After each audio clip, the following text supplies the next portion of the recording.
사무엘상 27장 8절에서 12절입니다. 사무엘상 27장 8절에서 12절 교독하도록 하겠습니다. 제가 먼저 읽겠습니다. 다윗과 그의 사람들이 올라가서 그솔 사람과 기르스 사람과 아말렉 사람을 침노하였으니 그들은 옛적부터 술과 애굽 땅으로 지나가는 지방의 주민이라. 다윗이 그 땅을 쳐서 남녀를 살려두지 아니하고 양과 소와 나귀와 낙타와 의복을 빼앗아 가지고 돌아와 아기스에게 이르매 아기스가 이르되 너희가 오늘은 누구를 침노하였느냐 하니 다윗이 이르되 유다 네겝과 여라무엘 사람의 네겝과 겐 사람의 네겝이니이다 하였더라.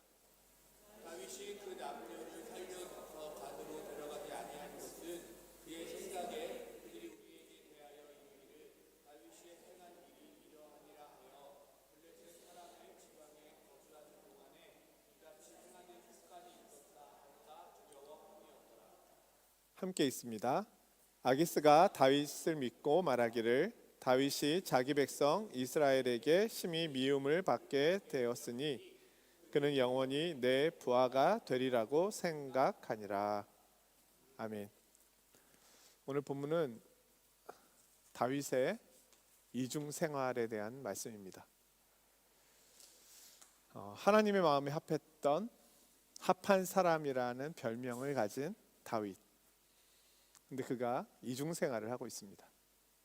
한마디로 도를 넘는 거짓말을 하고 있습니다. 지금 다윗이 사울 왕과 만났지만 결국은 사울이 다윗을 쫓아오는 걸음을 멈추지 않습니다. 다윗이 이스라엘 땅에 내가 계속 있으면 내가 사울로부터 죽임을 당할 수밖에 없겠다라고 판단합니다. 그래서 결국은 블레셋 땅으로 도망갑니다.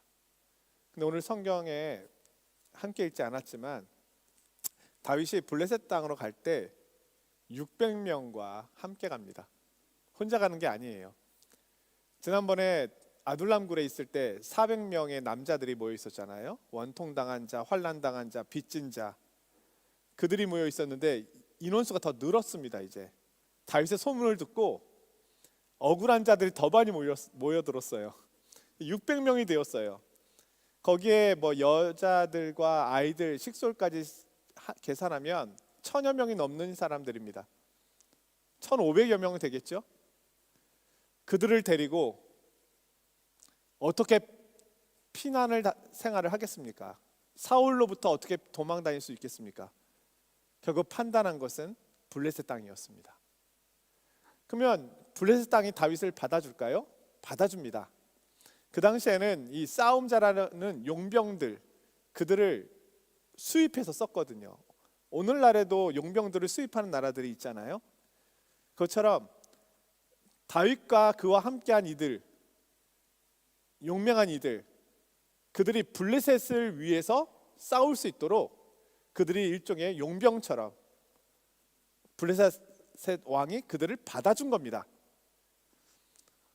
근데 다윗이 블레셋에 갔지만 아무래도 피난 온 것이지 사실은 블레셋을 위해 싸우기 위해 온 것은 아니잖아요. 그래서 시글락이라고 하는 지역을 달라고 요청을 합니다. 그래서 그 마을에 모여서 다윗과 식솔들이 살게 되고 블레셋 왕의 명령이 있을 때 가서 이제 전투를 하게 되는 겁니다. 다윗은 그렇게 용병으로 살아가게 되었습니다. 그런데 블레셋의 최고의 적이 누구예요? 이스라엘이에요. 다윗이 이스라엘과 싸울 수가 있겠습니까? 아무리 사울 왕이 자기를 죽이려고 한다 하더라도 자신이 이스라엘 사람이요, 어떻게 자기 민족을 해칠 수가 있겠어요?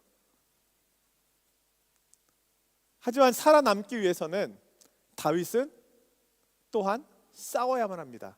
이것을 이제 우리는 딜레마라고 할 수 있죠.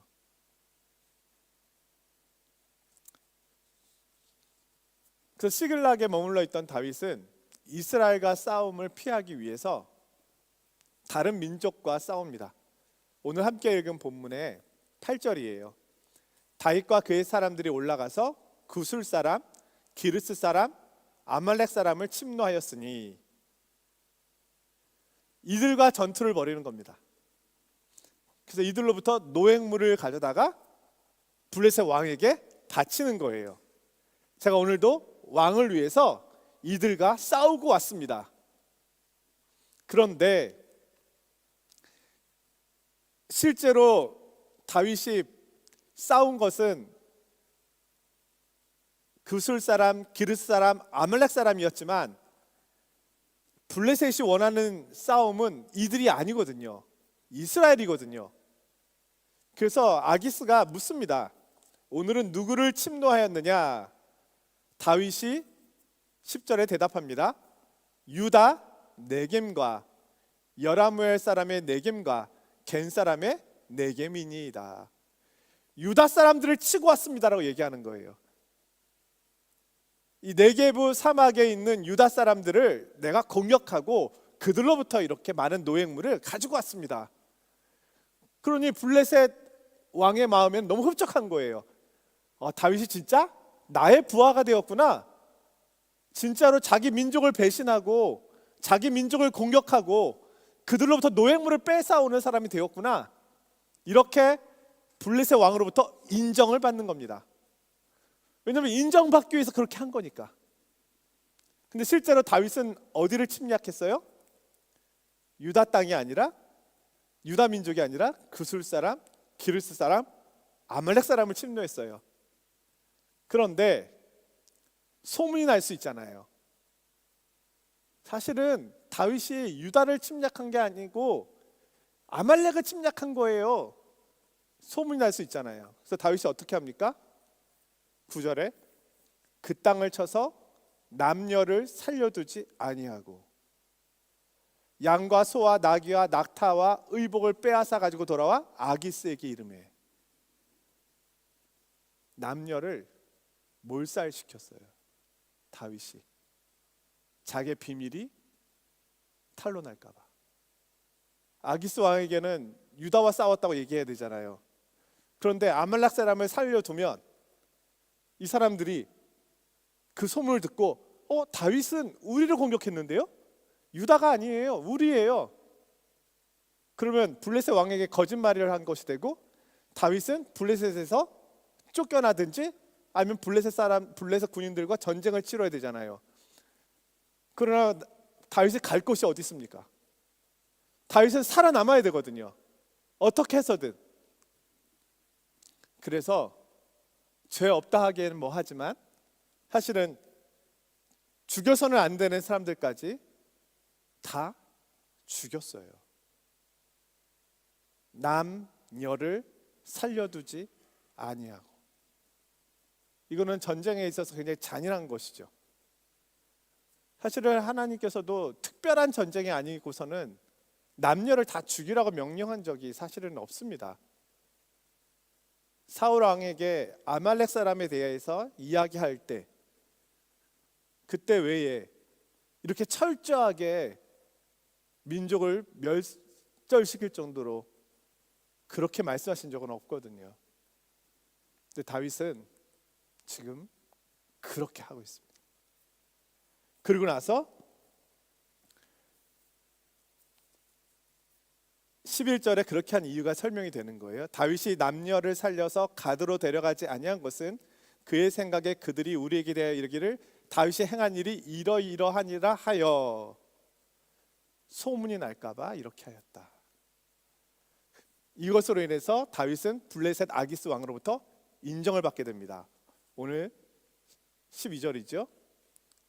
아기스가 다윗을 믿고 말하기를 다윗이 자기 백성 이스라엘에게 심히 미움을 받게 되었으니 그는 영원히 내 부하가 되리라. 다윗은 블레셋에 1년 4개월 16개월을 머물게 됩니다.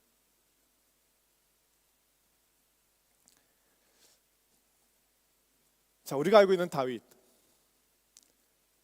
이 앞의 내용을 보면 다윗이 기름 부음 받은 사울을 죽이지 않으려고 하나님 앞에서 노심초사하고 있는 모습이 나오잖아요. 그는 하나님을 경외하는 사람인 건 분명합니다. 그가 도망 다니면서 썼던 시편을 보면 그의 애절한 그 고백들, 여호와 앞에 부르짖고 있는 고백들이 얼마나 간절하고 가득합니까? 그런데 오늘 본문의 다윗은 무자비한 사람으로 보입니다. 자신과 식솔들을 보호하기 위해서 남녀를 막론하고 다 죽여 무죄한 피를 흘리고 있는, 정말 이성을 잃은 듯한 사람처럼 행동하고 있는 그런 다윗의 모습이 보입니다. 살아남기 위해서 몸부림치고 있는 다윗의 모습이 보이는 거예요. 다윗은 다를 줄 알았는데, 하나님의 마음에 맞는 사람이라고 하니 다윗은 좀 특별할 줄 알았는데, 사실은 다윗이 거해 있는 형편과 상황은 다른 어느 것보다도 더 처절하고 더 무시무시한 혹독한 현장이었습니다. 그런데 성경이 이 다윗에 대한 평가를 내리고 있지 않아요. 우리는 평가를 내릴 수 있잖아요. 그래도 다윗이 어떻게 하나님의 마음에 맞는 사람이라고 하기에는 너무, 이거는 용서 받을 수 있을까? 아무튼 우리가 볼 땐 너무나 큰 죄를 짓고 있는 것처럼 보이잖아요. 아니, 죄를 지은 거잖아요. 그런데 성경은 그것에 대해서 평가하지 않아요. 잘했다, 잘못했다, 이런 내용들을 담고 있지 않습니다. 또한 이 부분에 대해서 다윗이 아파하였다, 회개하였다, 이런 내용도 사실은 기록되어 있지 않습니다. 단지 나중에 보면 다윗이 성전을 지으려고 할 때 하나님께서 성전 짓지 말라고 말리시는 장면이 나오죠. 다윗, 너는 너무나 많은 피를 흘렸다. 그러니 성전을 짓지 말아라. 대신 너의 아들이, 후손이 나를 위하여 성전을 지을 것이다. 피 흘린 다윗의 그 손으로 성전을 짓는 것을 하나님 허락지는 않으십니다.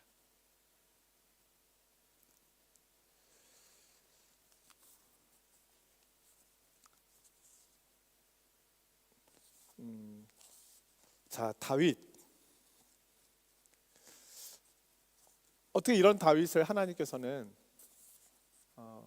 그렇게 자신의 마음에 맞는 사람으로 부르시고, 또 시편 전체를 다윗의 시라고 얘기할 정도로, 그리고 성경에서 다윗에 대한 어떤 그 위치, 다윗의 후손으로 오시는 메시아, 하나님 그렇게 높여주시고 그와 언약을 또 나중에 맺으시고 그의 나라를 견고하게 세우시는 모습으로 다윗을 사용하시잖아요. 그런 내용을 보면 과연 하나님께서 다윗을 사용하시고 다윗의 위를 견고하게 하시는 것이 다윗 때문일까? 이런 의문을 갖게 됩니다.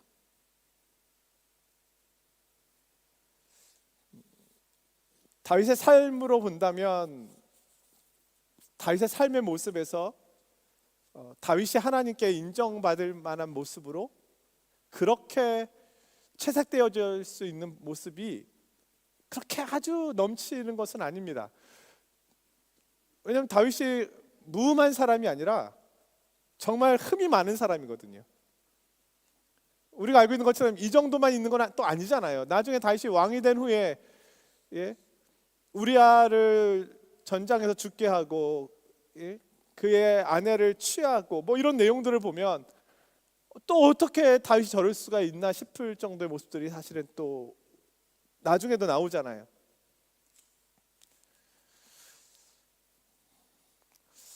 왜 하나님께서는 이러한 다윗을 그렇게 다윗을 부르셔서 그의 위를 이토록 견고하게 하셨을까? 우리가 사무엘을 통해서 보게 되는 것은 그 부르심이 다윗에게 이유가 있는 것 같지는 않다. 하나님의 주권적인 부르심이었던 것 같다. 이렇게 생각이 듭니다. 그러면 이렇게 생각해 볼 수 있죠. 하나님의 주권적 선택으로 부름받은 다윗을 하나님께서는 지금 어떤 면에서는 광야로 내몰고 계시는데 왜 이런 혹독한 경험의 자리로 그를 몰아가실까? 지금 다윗이 이렇게 하고 있는 이유는 단순합니다. 살기 위해서입니다. 우리는 이렇게 얘기할 수 있어요. 우리 목숨이 아니니까. 그렇게 할 바에는 차라리 죽는 게 낫지 않아? 이렇게 우리 생각에는 그렇게 많은 사람의 피를 흘리느니 차라리 그게 낫는 거 아닐까? 하나님 앞에서 떳떳하게? 그건 이제 우리 생각이죠. 다윗에게 딸린 사람들이 수천 명입니다. 다윗 한 사람만 존재하는 게 아니에요. 그의 가족들이, 다윗의 가족들도 있고요, 함께하고 있는 이들도 있고요, 그 함께하고 있는 이들도 다 사연이 있는 사람들입니다. 그냥 우연히 길을 잃은 사람들이 아니에요. 황금을 찾아온 사람들이 아닙니다. 사회에서 약자라고 부를 수 있는, 도움받을 것이 없는, 이 세상에 대하여 억울함으로 가득 차 있는 환난당한 자, 빚진 자, 사회적 폭력에 시달렸던 이들, 그들이 살고 싶어서 도망쳐 나온 곳이 광야거든요.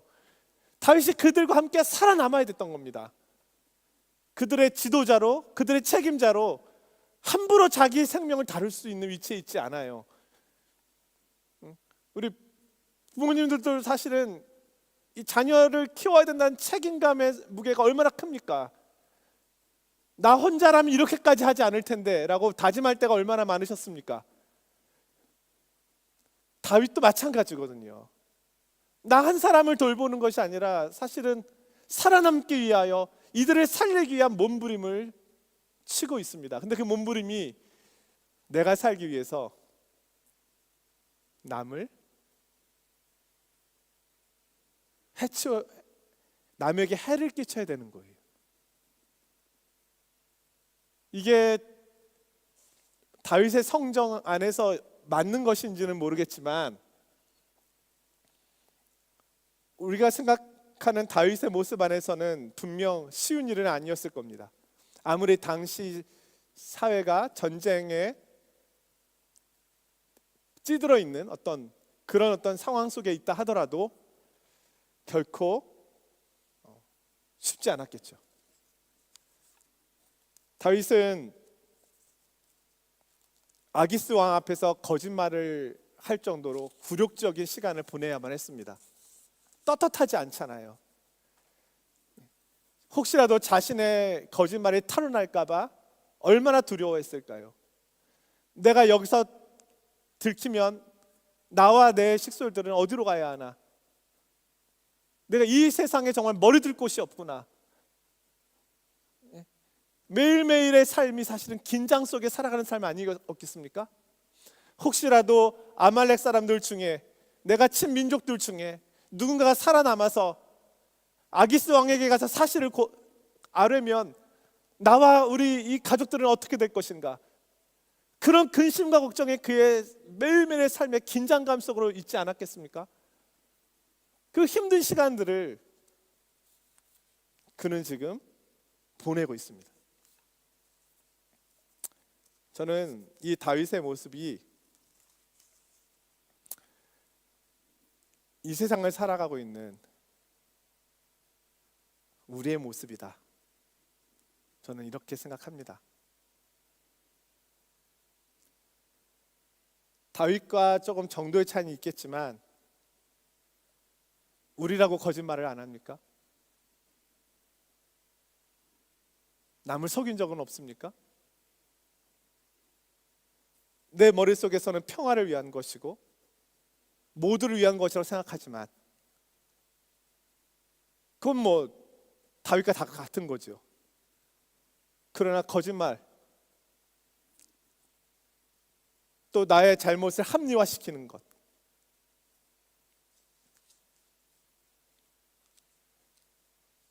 어느 집사님이 그런 질문을 했었는데, 그리스도인은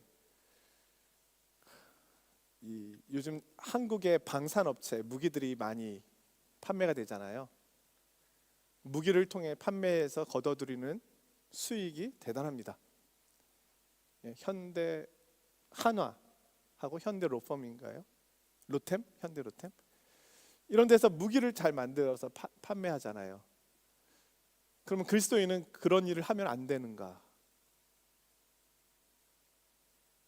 그리스도인은 안 되나요? 그럼 이렇게 생각할 수 있죠. 우리 남자들은 군대에 가면 총을 잡습니다. 물론 총으로 직접 사람을 쏘진 않지만 표적을 놓고 사람을 쏘는 훈련을 합니다. 그러면 언젠가는 전시회라는 상황이 되면 총을 들고 싸워야 될 순간이 올 수도 있잖아요. 그럼 그때는 싸우면 안 되는 걸까요?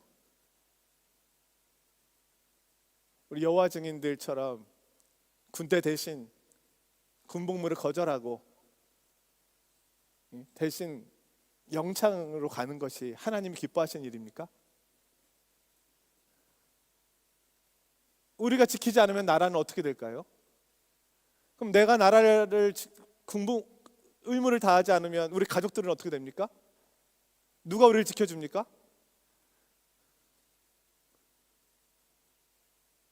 푸득불하게 우리가 사실은 군대도 가야 되고 그런 기업체에서 일도 해야 되고 삼성에서 만드는 반도체 기술이 무기에 들어가지 않겠습니까? 최고의 기술들이 최고의 무기를 만드는데 안 들어가겠습니까? 그러면 삼성에서는 반도체를 만들면 안 되는 겁니까? 사실 우리가 살아가고 있는 이 삶의 자리들이 부조리로 가득 차 있습니다. 나는 내가 굉장히 의로운 것 같고 나는 의롭게 살아가고 있는 것처럼 말하는지 모르지만 내가 디디고 있는 이 땅의 이 삶의 구조 자체가 그렇게 의롭지가 않습니다. 나도 누군가의 경쟁 속에서 이겨내야 되고 그러기 위해서 누군가는 뒤처져야 되고 뒤처진 사람들을 보면서 다행이다라고 얘기할 수밖에 없는 상황일 때가 많은 거잖아요. 어쩔 수 없잖아요. 내가 살아남아야 되니까. 우리가 자녀들을 취업시키기 위해서 학교에 보낼 때 기도하지 안 하시나요?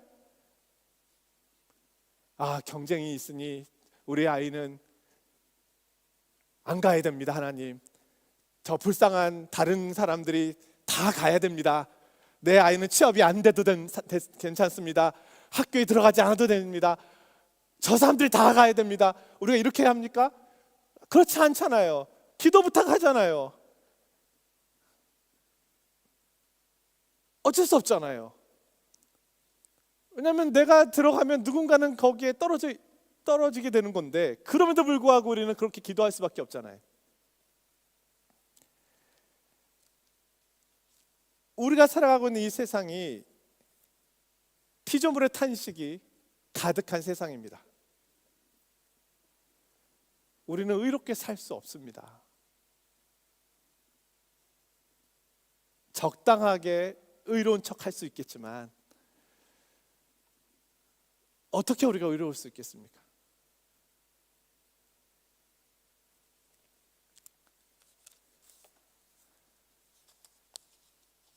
우리의 의는 한계가 있고 하나님의 자비하심과 은혜는 절대적으로 필요합니다.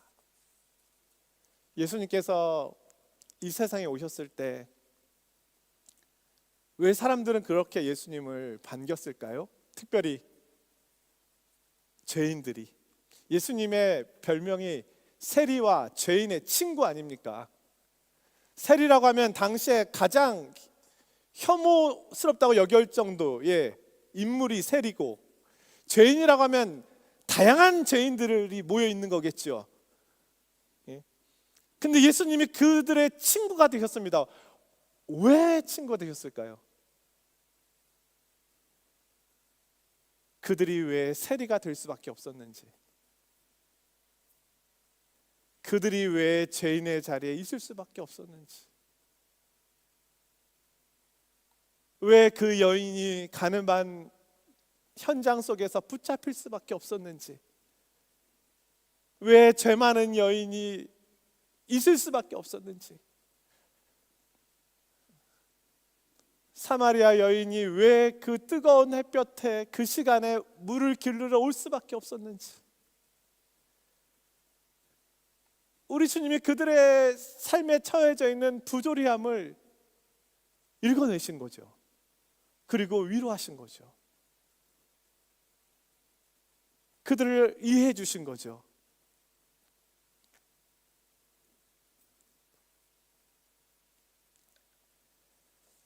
조카를 먹여 살리기 위해서 빵을 훔친 장발장이 19년을 감옥에 있게 됩니다.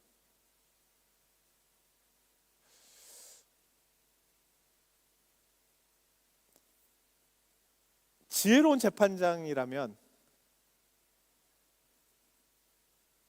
빵을 훔친 그 죄에 대해서 책망을 하지만, 이 가난한 사람들이 빵을 훔칠 수밖에 없는 사회 구조를 만드는 정치인들과 가진 자들을 책망하는 것 또한 함께 해야 할 일 아닐까요?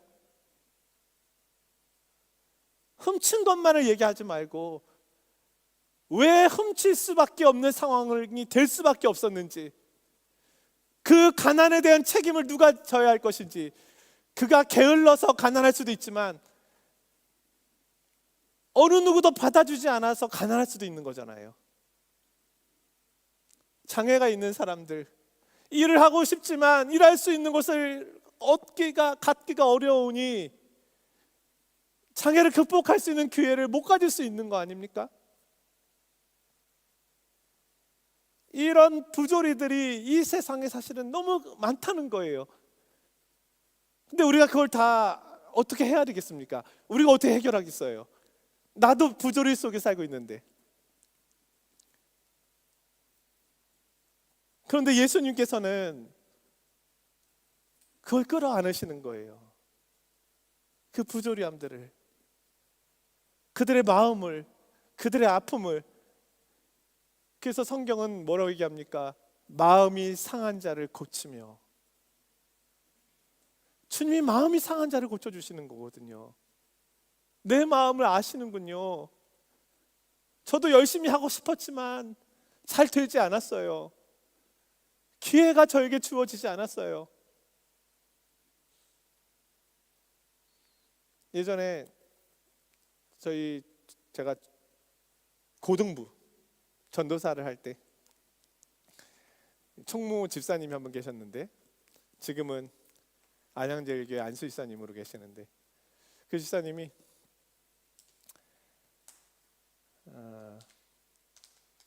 평생 아내에게 죄인으로 살고 있다고 이야기를 해요. 그래서 집사님 왜 그래요? 그랬더니 이상하게 교회 수련회 기간만 되면 아이가 태어났대요. 그래서 자기가 수련회를 가야 되느냐, 아내를 모시고 병원을 가야 되느냐, 이게 두 번이나 그랬대요. 큰 아이 낳을 때랑 둘째 아이 낳을 때.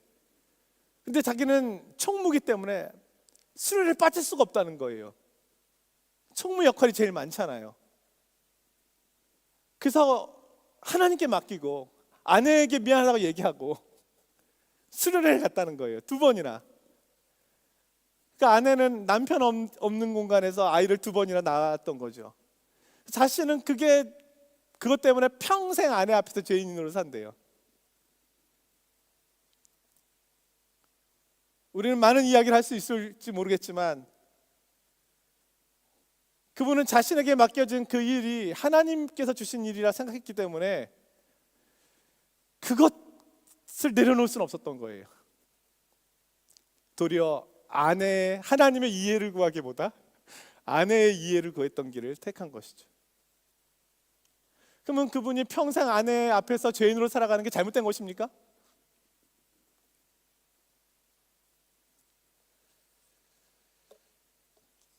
우리의 인생에는 우리가 예기치 않고 원하지 않았지만 내가 부조리 속으로 들어가 있을 때도 있고 그 부조리함에 내가 피해자가 될 수도 있습니다. 또한 가해자가 될 수도 있습니다.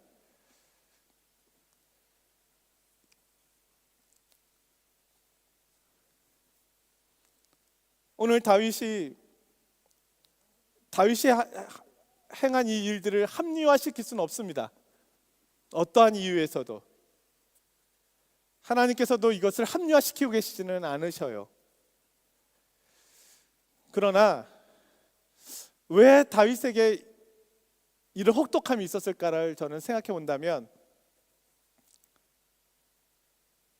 다윗의 이런 혹독함에 대한 그 번뇌와 갈등의 시간들이 결국은 하나님 앞에서 이 세상과 자신을 이해하는데 큰 성찰을 주지 않았을까? 하나님, 나는 죄인입니다. 주님의 인자하심이 없이는, 주님의 성실하심이 없이는 나는 아무것도 아닙니다. 나는 주님의 자비하심으로만 살아갈 수 있습니다. 나는 하나님 앞에서 의롭지 못합니다. 하나님의 은혜만을 구합니다. 어쩌면 자기 자신과 맞닥뜨릴 수밖에 없는 환경들 속에서 그가 더 깊이 하나님과 인생을 이해하는 시간이 되었을 것이라고 보여집니다. 그리고 나아가서는 우리 예수님이 그렇게 하신 거죠. 세리와 죄인의 친구가 되시고 마지막에는 이 부조리함을 깰 수 있는 방법은 무엇인가요? 다윗처럼 남을 해치우는 것이 아니라 자신이 죽으시는 거죠. 그것만이 이 부조리함을 깰 수 있는 유일한 방법이거든요. 그럼으로써 이 세상의 모든 부조리함을 자신의 몸에 채우시고 이 세상의 부조리함이라고 하는 어떻게 보면 변명 속에서 나타난 모든 죄악들을 자신의 몸에 채우시고 그렇게 하나님 앞에 나아가셨던 분, 그것이 결국 그리스도의 모습이지 않을까.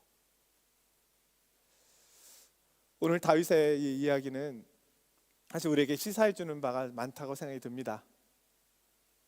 사랑하는 성도 여러분, 부조리함 속에 살아가고 있는 저와 성도님들 다 부조리합니다. 그러나 하나님의 은혜로 살아가고 있습니다. 이것을 인정하는 것이 그것이 신앙이고 그렇게 겸손하게 하나님 앞에 살아가는 것이 그것이 믿음이지 않을까 싶습니다. 부조리함 속에 주시는 하나님의 은혜를 기억하면서 의로워지려고 하지 말고 겸손해지려고 하는 그런 믿음의 사람으로 이 믿음의 길을 걸어가시는 성도님들이 되시기를 주님 이름으로 축원드립니다.